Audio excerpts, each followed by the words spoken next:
Classic Anniversary players are getting ready to head through the Dark Portal and level their characters up to 70. Once we get there, it's time to hit our Tier 4 raids. This guide is for all of the mages who want to be geared and ready to take down all of Tier 4, Karazhan, Gruul's Lair, and Magtheridon's Lair. Throughout this guide, we'll cover multiple options for every gear slot on your character, so that way you know which dungeons, quests, and reps you can hit on your leveling journey to make it easier at 70. We'll also have information on enchants and gems at the end of the video. The first slot we're going to talk about is going to be your head slot. The number one piece you want in this slot is going to be the Spellstrike Hood. It is a purple tailoring bind on equip item that provides 3 gem sockets, amazing stats, and a 2-piece bonus for tailors that are level 350 or higher. Another headpiece item you can get that is a quest reward is going to be the Incanter's Howl. Once again, it comes with very solid stats, a yellow socket, a meta socket, and several set bonuses that you can get if you are relying on other Incanter's pieces as well. We've got 2 honorable mentions for this category. First off is the Hydromancer's Head Wrap from a level 70 quest chain, and then the Hood of Oblivion obtained via Heroic Arcatraz. The next slot we're going to talk about is going to be your next slot. Our first piece of gear here is going to be the Brooch of Heightened Potential. This is a blue caster neck that is pre-bist for pretty much every caster in the game. It gives you a little bit of spell hit, some spell crit, and quite a bit of spell damage. You can get it from Blackheart the Inciter in Shadow Labyrinth. Another solid neck piece is the Hydra Fang Necklace. It gives you quite a bit of spell hit, some spell damage, and very similar raw stats to the Brooch of Heightened Potential. The only thing we're really missing is that spell crit. Honorable mentions for this category are going to be Charlotte's Ivy and the Torque of the Sethic Prophet. Charlotte's Ivy is a purple world drop that you can get via the auction house, and the Torque of the Sethic Prophet is from the quest chain Brother Against Brother. The next slot we're going to talk about is going to be the shoulder slot. The number one piece you're going to want here is the Mantle of 3 Terrors. It is a blue item from the Black Morass dungeon, which gives you quite a bit of spell hit, quite a bit of spell damage, and a ridiculous 29 stamina with 25 intellect. Another shoulder piece you're going to want to look out for is the Mana Etch Spaulders. This is another very good piece that provides spell crit, spell damage, and some set bonuses if you've got the other items to go with it. It is obtained by killing Quagmoran in the Slave Pen's normal. Honorable mentions for this category are going to be the Spaulders of the Torn Heart, which are a quest reward from the Cipher of Damnation, a 3rd fragment recovered, and the Spaulders of Oblivion, which are dropped by Murmur in the Shadow Labyrinth. Next on our gearing list is going to be our back piece. The number one item you want here is the Shawl of Shifting Probabilities. It comes with spell crit, spell damage, and quite a bit of stamina and intellect, which are super important in those early raids. It can be obtained by paying 25 Badge of Justice to the vendor in Shattrath. A more budget option is going to be the Sethic Oracle Cloak. It also provides spell damage, but this time you get a little bit of spell hit as well. You still get heavy int and stamina, and it can be obtained by killing Talon King Ickis in Sethic Halls. Our honorable mention here is a questable item, the Ogre Slayer's Cover. You can get this from a quest line in Nagrand, and it provides you with spell crit, spell damage, int, and spirit. Next up, we're going to cover the chest slot.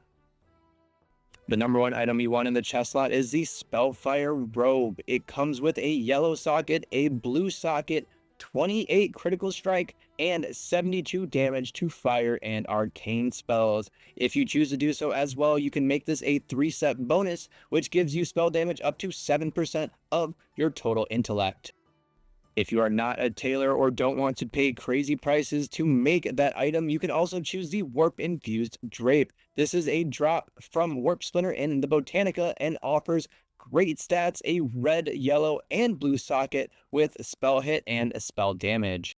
Honorable mentions for this category include the Anchorite's Robes, which is an Aldor rep gated item, and the Robe of Oblivion, which can be obtained by killing Murmur in the Shadow Labyrinth. Next up, we're going to move on to wrist pieces.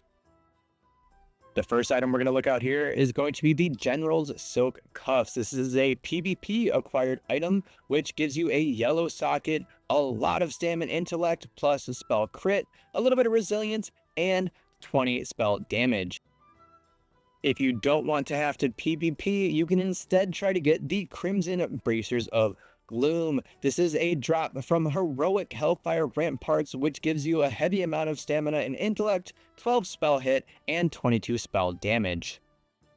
Our two honorable mentions here are going to be the Bracers of Havoc, a blue BOE from Tailoring, and the Shatrath Wraps, which you can pick up from completing Bequest to Soul devices in Alkendune.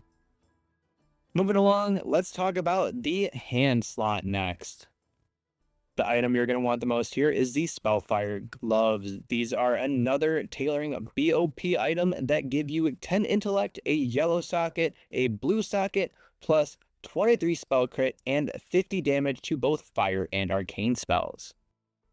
If you choose to not go the tailoring route, then the next best option for you will be the Mana Etched Gloves. This is a blue drop from Heroic Hellfire Ramparts, which gives you a whopping 25 stamina, 17 intellect, a red and yellow socket, plus spell crit, and 28 spell damage.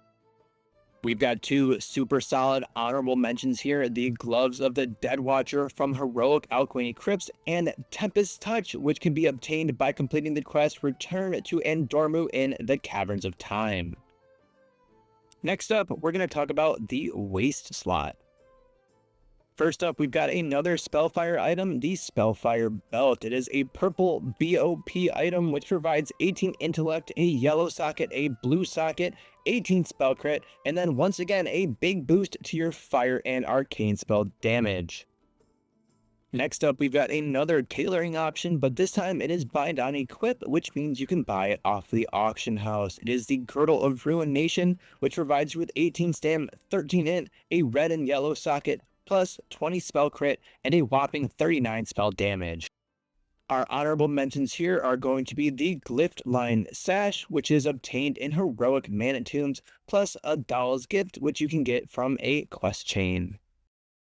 The next slot we're going to talk about is going to be our leg slot.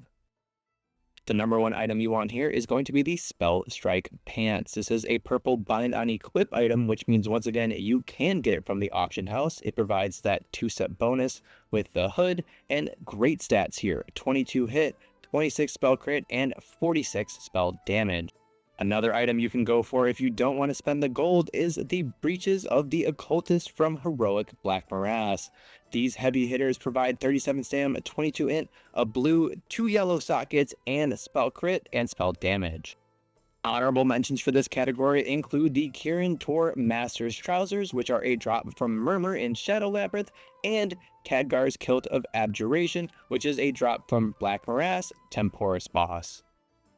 Next up, we're going to talk about what you should have on your feet. First up in this category, we have the Sigil Laced Boots. This is a blue drop from Heroic and Normal Arcatraz. It provides you with 24 stam, 18 int, a red and yellow socket, plus spell crit and spell damage. Two great other options here are the Extravagant Boots of Malice, which are obtained from Heroic Mana Tombs, and the Shatrath Jumpers, which can be obtained by completing a quest in the Shadow Labyrinth. Next up, let's cover Trinkets. Now for this slot, we've got a lot of really good solid options, starting off with Icon of the Silver Crescent from the Badge of Justice vendor. There's the Scryer's Blood Gem from Scryer Rep Exalted, Cragmoran's Eye from Heroic Slave Pens, and finally Shifar's Nexus Horn from the Arcatraz. These are all amazing options and you can't go wrong with any of them. For our last slot besides the weapon slots, we're going to talk about our rings.